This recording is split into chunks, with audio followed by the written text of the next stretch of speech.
So, in summary, there's an enormous amount of willful edits and insertions into the New Testament, which makes it highly probable that any given passage could be a later insertion.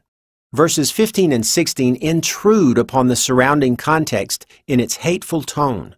Paul never exhibits such a hateful tone toward his fellow Jews in any of his other letters or any other part of 1 Thessalonians. Paul tells us in Romans that he believes the Jews will eventually all be saved, but here he is claiming that God has abandoned them for good in a fit of wrath. Verse 16 contains a reference to the fall of Jerusalem in 70 CE, but most scholars date Paul's letters to the mid-50s, a good 15 years before the fall of Jerusalem. If we take Acts for history, which I don't, but for the sake of argument I will here, then Paul would have already been dead before the fall of Jerusalem, and since verse 16 refers to that event, Paul could never have written it. In this passage, Paul claims that the Jews killed Jesus, but in 1 Corinthians, he claims that the rulers of this age killed Jesus. We've already seen that this refers to the demons, as Marcion and Origen corroborate in their own writings. If the passage is genuine and Paul really did believe that the Jews killed Jesus and the prophets, how do we explain the shocking silence about that in Romans 11, where Paul is discussing the Jews' rejection of his gospel message and also citing the Old Testament claim that the Jews killed the prophets? In a passage so similar to the one in question, there is not a whisper about the Jews killing Jesus.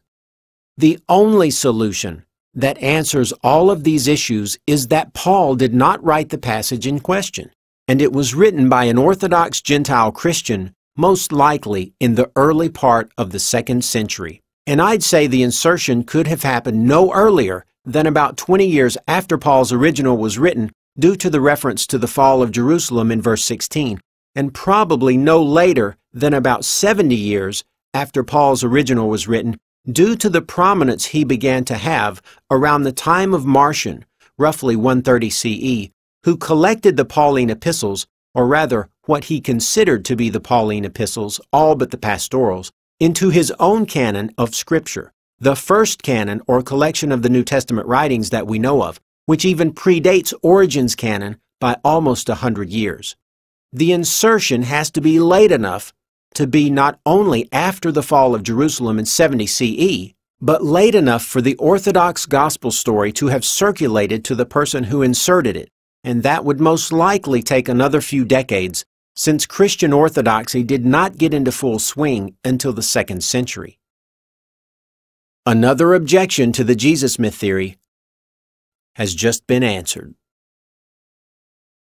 Well, I think we've made a pretty good case to show that 1 Thessalonians 2, 15 and 16 were inserted much later, and they weren't written by Paul.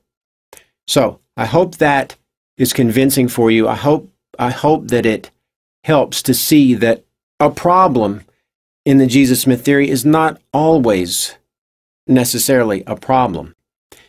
It may look that way at face value, but if we dig a little deeper, we may start uncovering some things that we didn't know were there. So, that does it for this time. We'll look at another exception in a future video and see if we can pick it apart and make some sense of it too. So, if you see any exceptions you'd like me to cover, I've made a list in the first video, so if you go through that list and you see something that's not there, send me a message or whatever, and then we can keep adding to that list. If it's if you think it's a real problem, so we can keep updating that.